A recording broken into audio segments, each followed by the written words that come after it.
question. Why to avoid scintigraphy?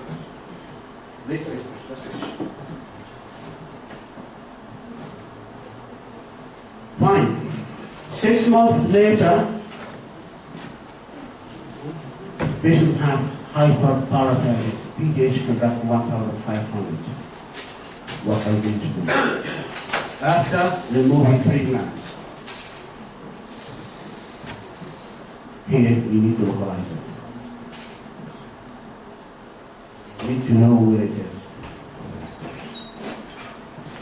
Orphan the chest in a renal failure patient is not straightforward operation.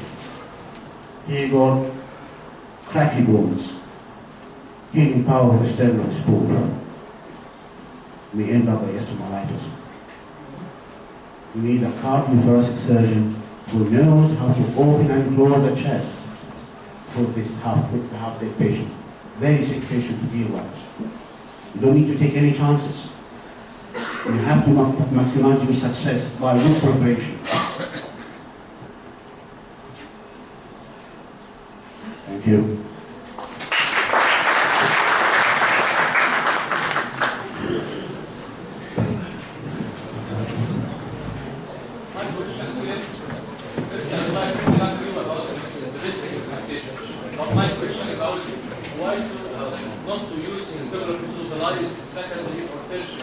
Because they are not sensitive.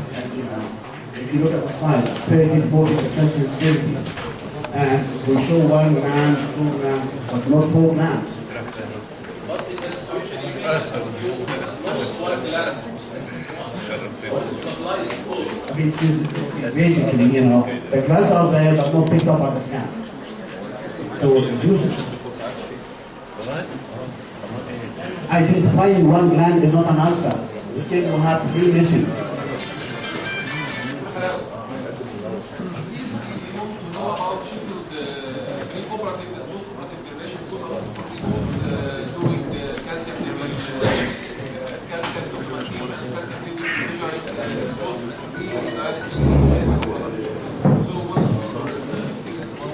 Fine.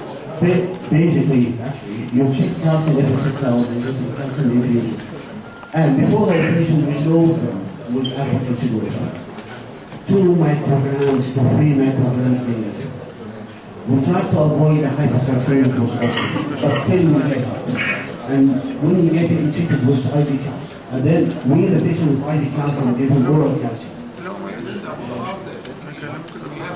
Yeah, but it's important to know the patient with alpha calcium pre-operative, 100 pre-operative, to avoid post-operative hypercalciuria.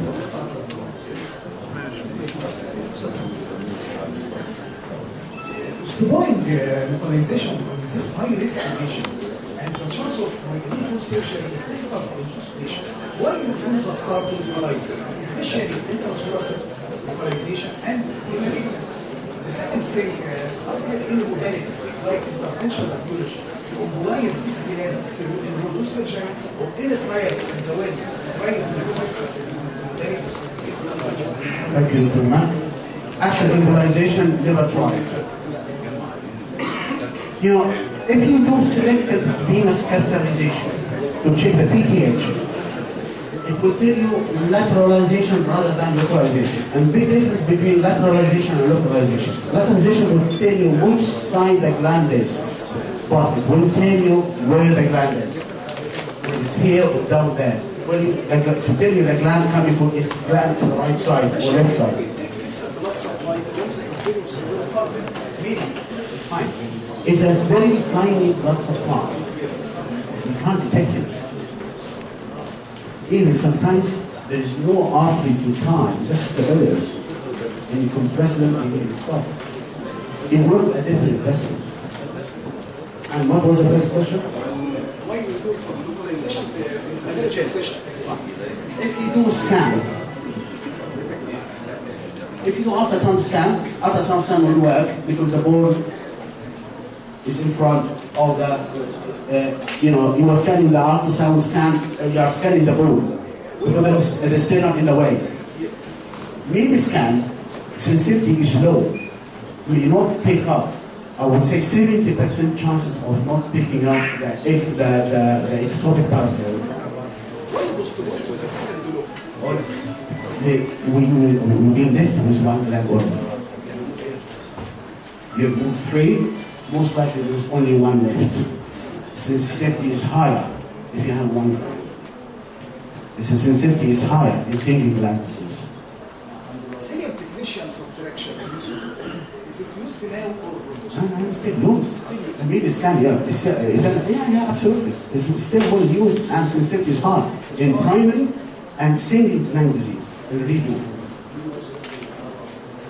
Pesticides for reimplantation of the gland in case of total parathyroidectomy in the neck or in the forearm, because I think in case of recurrence of the parathyroidectomy, you have to do blood pressure, I think, tourniquet, and to measure the VTH. What is the value of this test?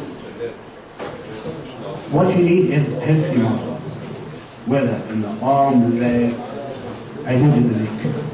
Because when you open the neck, sternum muscle is exposed. We make few pouches.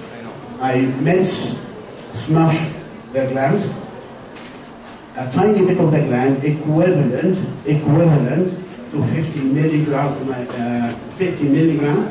and put it like slush and put it inside. Does implantation facilitate you in the second block? يعني hyperfunction parathyroidism implanted when you go for application. How can you differentiate? Is it became hyperfunction again, or another side subsect? Fine. It depends on the finding. Good first operation will save you back. You found 3 or 4 glands. Let's say 4 glands, right? Remove them. You remove the thymus. Nothing left behind. You transplanted or implanted a tiny bit. If recurrence happens, most likely from this time you transplanted. Easy. But if you are not sure about what you have done, shortly within a month of the operation, you can PTH is shooting up. I want to ask you a question regarding your rate of operation. What is your failure rate? Because I am annoyed by the 50% failure in my center. What is your failure rate in failure rate? My failure rate, I can't remember how many I did so far, but a lot. And I had 3 patients fail. But failed because the glands in the chest. 2 of them, we couldn't operate on them. They refused surgery, giving stomach cancer. So you mean the other one is very poor, in poor health, we can't operate on him anymore. So your answer is the secret in the surgery. It is operator dependent. Yes. Yeah. I mean, if you're talking about a gland in the chest is more than 2% in the chest.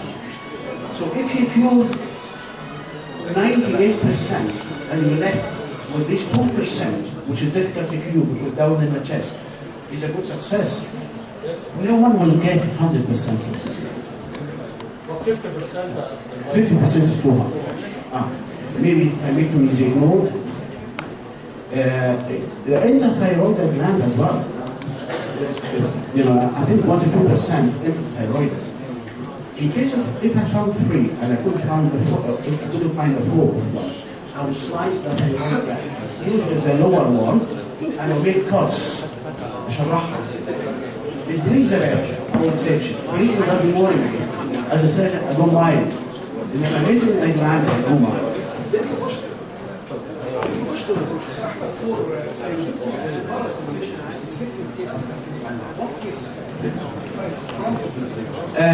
I have done it once. Yeah, I've done it once. Why? I found a gland, and the gland ruptured inside the thyroid gland. So I had to take a look. Remember, contamination of the field was a parathyroid cells. It's a disaster, and it's called parathyroidomatosis.